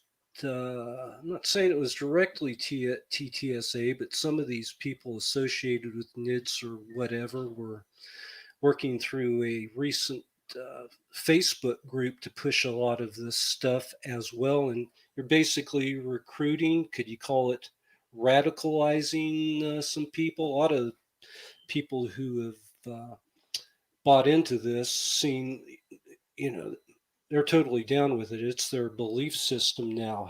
How dangerous that can become, well, we'll see. But for instance, something like those Wilson documents, which I think are total nonsense, were leaked through some of these groups, and so it's all all these different documents. It goes back to the Benowitz stuff. It was a series of hoaxed or altered documents that they use to you know push belief system, have you. Hmm. And there's grifting that goes on. People are looking, some people involved with this just want to become UFO famous and become a star. Other folks are might it's hard to tell. There's a lot of different agendas going on, and And sometimes it's a number of those things with the maybe some intelligence agency stuff or disinformation or counterintelligence program going on, but then some people, this other people, are generally want to be UFO heroes and have even in some cases made themselves believe some of the stuff they're pushing out. and that is such a, I don't know. I mean, to me, it's just it's sad. I believed some of this, and I think it's just from again, it's like I know that there is something worthy of researching, but Hmm. this is not it. I think Yeah. when you look to American ufology, it just is like I mean, I think run, please, really quickly, because there's nothing of merit to see other than the grifters, the intelligence community, true believers and things like that. And there's not a lot of real substance, and that's unfortunate. Well, if you're, people, especially people new to this, when they're exposed to some instances, like the first time they see Elizondo on CNN, that's totally believable. I mean, with like the Skinwalker stuff, I know you know a lot more about it than I do, but I went to a must have been a MUFON conference in sometime in the 2000s, and George Knapp, and who's Colin, whatever his name is, the guy who wrote the book with him. Colm Kelleher. There you go. They were talking about Skinwalker, and my mind was blown. Here you got Knapp, who's a respected journalist, and this scientist doctor dude talking about the stuff their people are witnessing out there. And I was down. This is unbelievable. Then by the time many years later I picked up the book and read it, it's like, what the hell is this? This reads like a fantasy novel or something. This is the evidence you're giving me to present that something's going on out there. I need more than that. And they've never come across with anything in all of Bigelow's endeavors. Yeah. You're muted. There's Erica. He like disappeared for a minute. Well, I know I was doing my back stretches because, I There think it is. Charles in Oh, I see. in the chat is You have to like, go off camera. okay, I had to, okay, we're gonna do a little something there. Sometimes Mama has to remove herself from the stream and then forget to unmute her mic, but that's the way I roll. No worries. Yeah, I mean, it is interesting to see. God, I just can't believe it's like you go back and you look at the same people over and over again, inserting stuff that they cannot back up, and yet we're still believing it, and we still have that fanatical belief, and like you mentioned, and it's just like, oh my gosh, at what point are we going to realize that it's not good? Then you're talking about QAnon people in UFO circles are more conservative.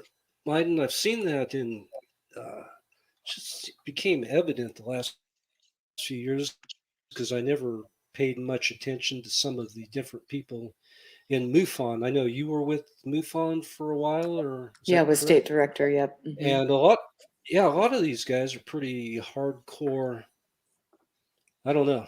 A lot of I want to call somebody flat out racist, and that, but they're peddling a lot of. Yeah, they seem a number of them seem to be peddling, and some of the old school ufologists too. I see stuff pop up on Facebook or whatever from like your Don Ecker or your Bill English, and they're retweeting some crazy, right. Some of these really fringe right wing. Yes. BS websites. It's like, dude, I had a lot of respect for some of the stuff you did back in the day, but you buy into this crap now? Yeah, it's crazy.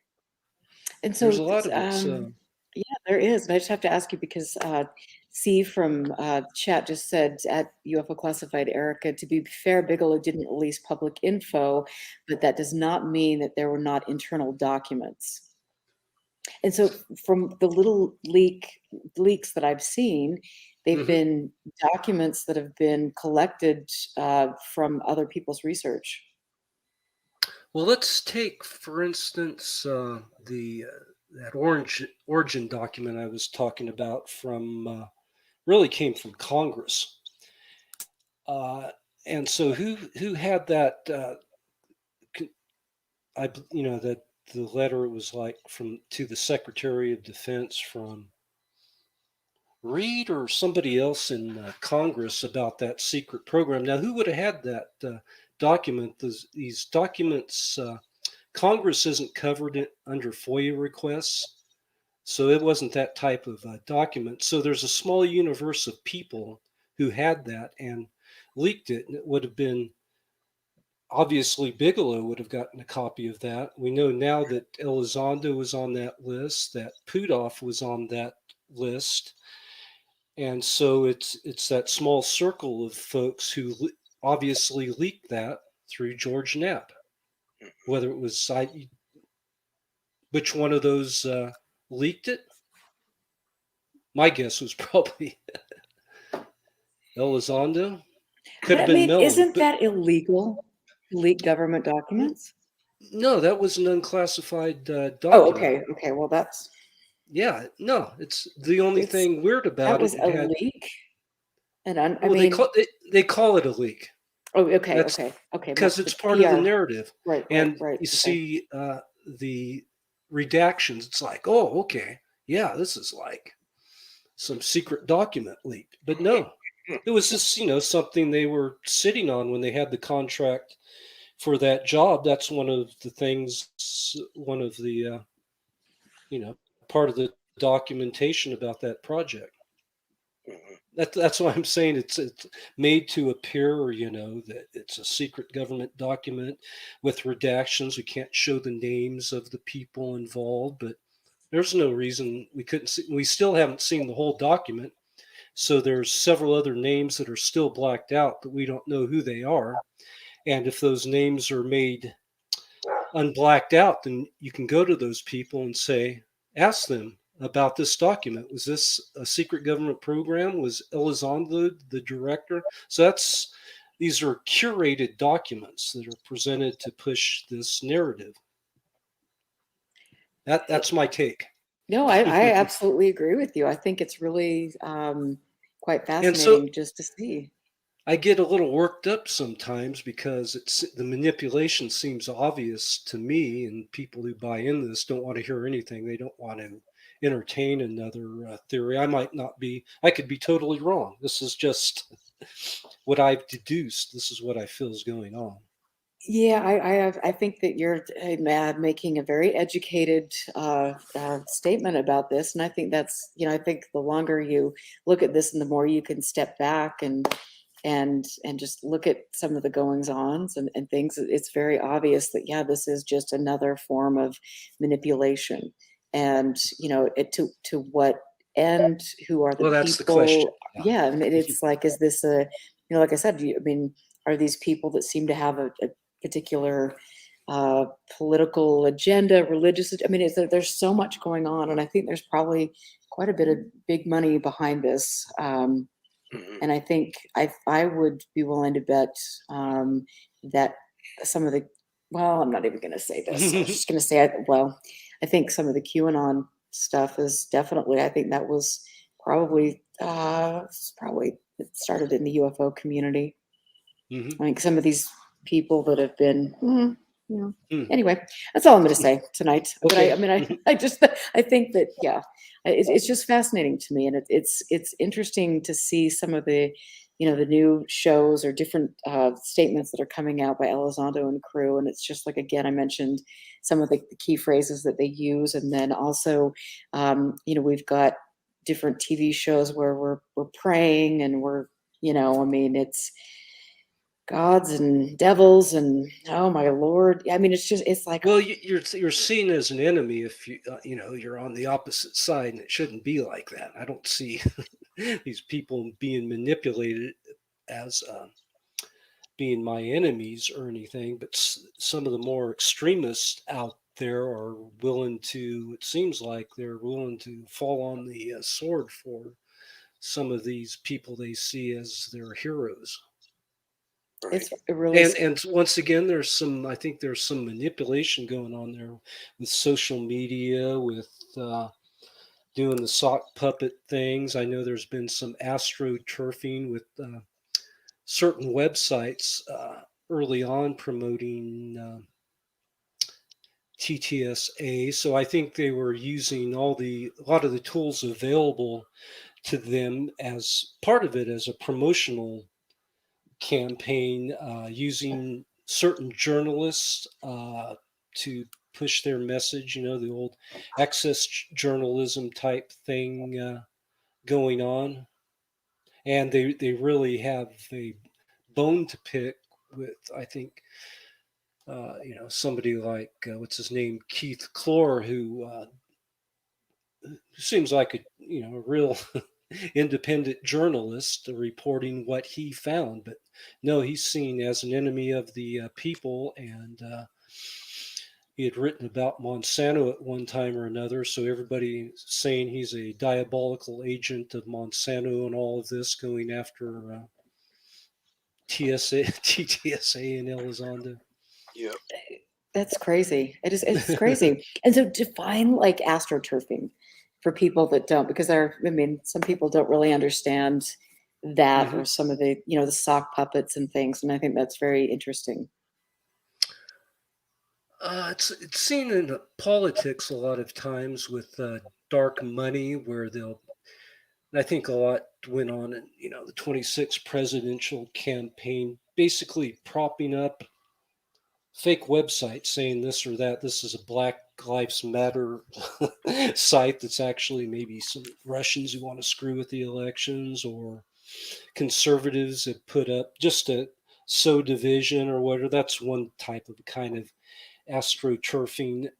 Where I saw it with TTSA, for instance, is there was a website that when that unidentified series was about to start, there was a website that popped up called the Unidentified. I don't know if you ever saw this, and it was odd when I first started looking at it. Like, well, this is a promotion for the Unidentified. This must be a TTSA website. The first time I looked at it, I didn't pay any attention. Then I looked at it closer another time. It's like, this is a fan website. Weird, but this is a highly professional website that came out of nowhere by somebody by the name of Freeman Stahl. I don't know if that name rings a bell to you. Yeah. And so different people started looking into it, and actually, it was, I don't know if he's published anything about this, but Keith Clore was interested in this website. He actually tracked down this Freeman Stahl guy, and Freeman Stahl admitted he was that wasn't really his name.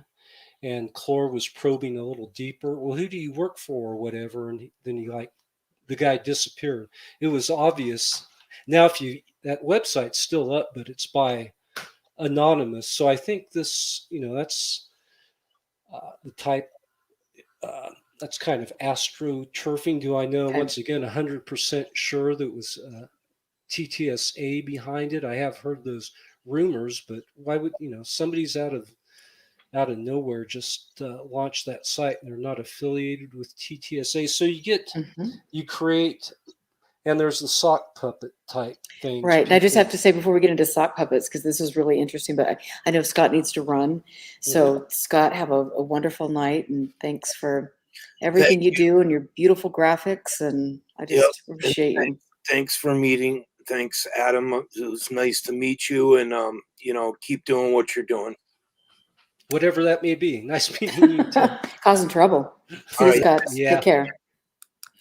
So, okay, so sock puppets, because this has come up quite frequently with regard to Yeah. specific people who have, like if anything is put out asking questions about specific individuals, then there's, these accounts that you see pop up, and they're, so just give us a little more.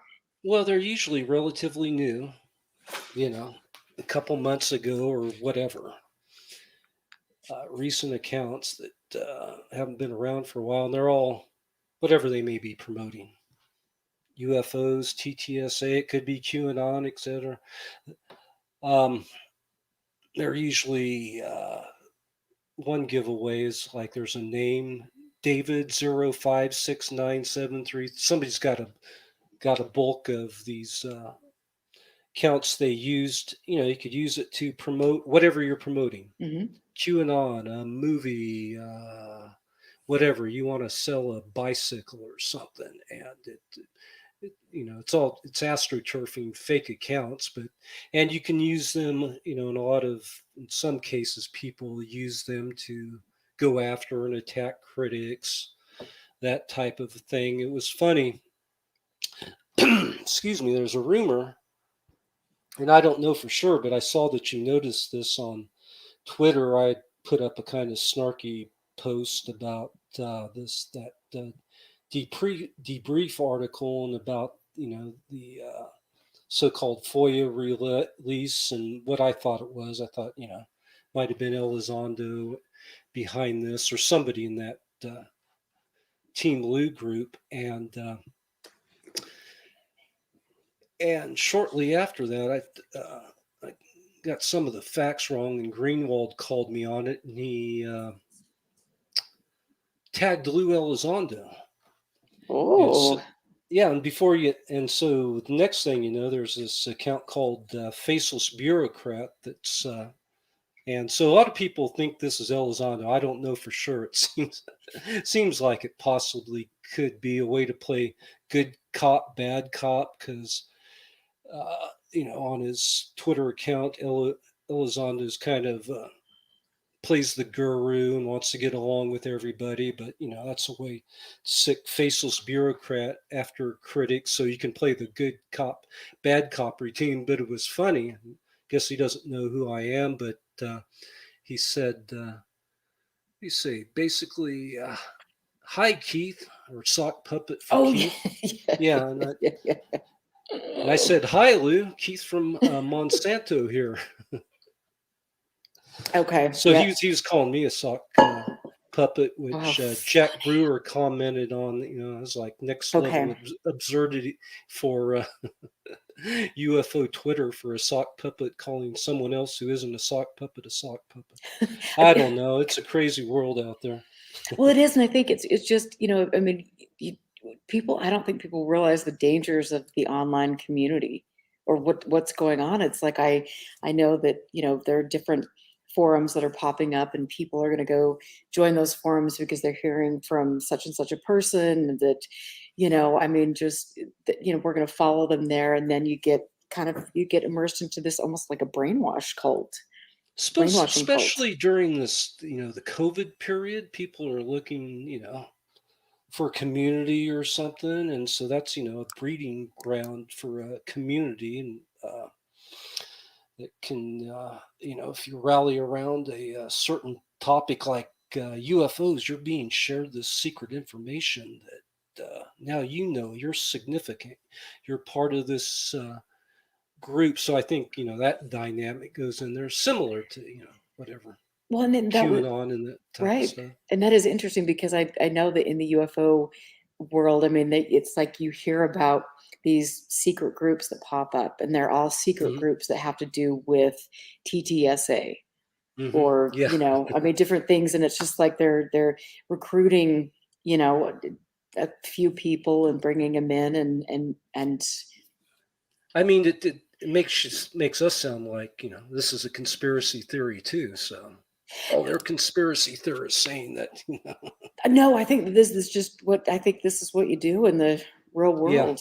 right. I mean, they're clearly using a good marketing playbook. I think Cambridge Analytica. I mean, I think there's so many things that go in there. There's so many. I don't know. It's just a really interesting thing, and I think people are foolish to not to assume that the UFO topic isn't being manipulated by all of Hmm. this. So, Well, it was funny recently that the guy who many people think is basically behind a lot of the Q drops, that what's his name, Ron Watkins. There's a good mhm. movie. You familiar with that dude? He recently tried to start what was he called, Alien Leaks. Oh yes, yes, yes, yes. And so at least he's aware of, that's a good tool to use to bring in more people that can also cross over into other things, QAnon and what else they're promoting. So it's So fertile fascinating. breeding ground. Yeah, I mean, it really is the whole thing is so fascinating. Sometimes I just get, especially after the Skinwalker stuff, I'm just like, oh my gosh, I'm Yeah, so got to take a break sometimes. yeah. I'm thinking, especially from that would be good. But and so Shadowy Spectrums wanted me to ask you if you think that Elizondo is doty. I No. mean, is like a doty, is like a doty. Oh, not exactly. No, I don't think so. Um, maybe in a sense, but not exactly. It's not a very good answer. I think there's some similarities for sure. I don't think uh, where Doty was at one time or another working directly with the government on a counterintelligence program that partly had to do with disinformation, and he also might have been a bit of a rogue agent at times doing his own thing. Hmm. I don't think that's what Elizondo has been involved with after he's left the government. He might have been involved in some of that counterintelligence stuff when he was with the government. You really don't know about all the details of his background, but I think he used some of those skills that he acquired with influence campaigns, disinformation, to be able to put together kind of an influence campaign to promote TTSA at first and the idea of ATIP, etc. Perhaps, once again, there's all these different agendas. We don't know for sure. One of them might be connected to government contracts in the aerospace industry, because once again, Bigelow's at the center of this. Part of it is, he obviously had a desire there to be a TV star along with Tom DeLonge, and maybe Tom DeLonge was used in a method similar to. See, it's not exactly like Doty and Bill Moore, but that Elizondo was basically kind of used as a useful idiot in that campaign to help spread the message to a more youthful audience. Maybe he had some contacts with Hollywood. So there's a lot of these, there's a lot of different agendas seem going on here. What do you think about Joe Rogan? Well, he's entertained me in the past, but his role in this, he had Elizondo and Tom DeLonge one time or another, and Mellon. I don't think he's necessarily and Lazar and Knapp and Corbell, and I think he just finds those topics interesting, and they were kind of a buzz at the time, so he just kind of ran with those. I don't think there's anything there's no nefarious conspiracy there. or that he's part of that group. But hey, he's putting on a very popular podcast. He got paid several, how much money to do that for? It's amazing. Spotify or whoever. Yeah, it's very, the whole thing is so interesting. And that's the audience, that overlaps once again with the left and the right, like the alternative health community, a lot that are usually that's kind of a liberal thing, that they also have that anti-vax element that has come in there, that is people on the left and the right have also embraced to a certain extent, and whole fusion paranoia I was talking, where the left and the right can meet. So that's that's partly Rogan's audience for sure. This type of material, and he came out with some stupid comments about vaccines at one time or another. Well, I guess he got one time last week. COVID recently, and claiming he's taking that horse dewormer stuff. Who knows if he actually is? But that'd be fun. But that's his audience, Yeah, it's all interesting. I love. I mean, you just sit back and you watch the people in the subject, and you watch the way they converge and different things, and then it's just, I don't know, it's a trippy subject, and I definitely think there's so much more going on that we need to be aware of, like I've said a million times tonight, because this isn't just about a Navy pilot seeing a UFO. I mean, I've got my nightcap UFO investigators from the late 50s all the way, to when they stopped doing that. And it was like, there are reports of Navy pilots seeing UFOs, from the beginning. And so why are they, I mean, it's just crazy. It's like they're glomming on to a couple things and then pushing that out there, and they've got a great way to do that because they're utilizing 60 Minutes and the New York Times and different things. And it's I mean, I guess in a great thing, I think it's like it's good that UFOs are in the mainstream media for a little bit, but then I guess I know it's like, but you take one step forward and then 20 steps back. Yeah. And so it's a trip, but I knew it would be fun talking to you, and I need to have you back on again because it's just, I'm not even touched the surface on some of Indeed, these yeah. things. And so tell us where people can find you and what is your next project? Um, for the books are all on Amazon.com. I have a bunch of websites, adamgorightly.com. There's a blog that's called Untamed Dimensions. I have, and also another blog I started called Chasing UFOs a while back, kind of to promote these last two UFO books, but I'm putting more material on there. I posted some of my music on that site. A few projects going on. One UFO related, having to do with Fred Krisman of Maury Island fame, if you know that name. So yeah, I'm working on a few things. And that's fun. I mean, it's sometime if you ever make it to Utah, you can come up and see the Andorful Archive and Okay. oh my gosh, it is so cool. I mean, I just like completely nerd out. And like I posted last Mhm. night on Facebook or Twitter, I don't even remember what social media, but I was there. My guest from last week, Michael Huntington, was talking about James McDonald and Firestorm, and I'm like, I am sitting there from a file cabinet this big that is all of her work on Oh, that's James great. McDonald. Oh my God, it's so cool. And I love nerding out, Hmm. dealing with that. And so it would be fun just to meet you sometime and Sure, I'll take talk you about, up on that. some of those crazy kooks in the field. And Hmm. I love it. And we've got some great comments from the guests tonight or from the people in chat about your Oh, show. So excellent. yeah, I appreciate it. This is really fun. And so I can't wait. I will have you back on. Thank you. Thank you. Thank you. Thank you, thank you, thank you. Absolutely. Thank you. Thank you. Thank you. I don't know.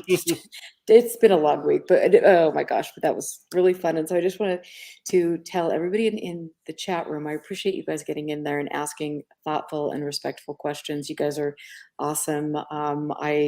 I feel sometimes I'm so tired with all the stress of life, but I look forward to Friday nights and I start the show and I just absolutely love doing what I do. I love seeing all of you here. And there's something this is just fascinating. So you can make sure you subscribe to YouTube. Please tell people about UFO Classified. You can become a show supporter. And I want to thank all the people that support the show so you can help keep us on the air. And not only that, but to help me with the archiving process. And so thank you very much. Thank you, thank you, thank you. Thank you. Yes, absolutely. Have a good weekend. I love like here in Utah, the fall weather is so freaking amazing. So I hope you Yeah, enjoy it and everything. And I will talk to you soon. great. Take Thank you. care. Bye. Thanks.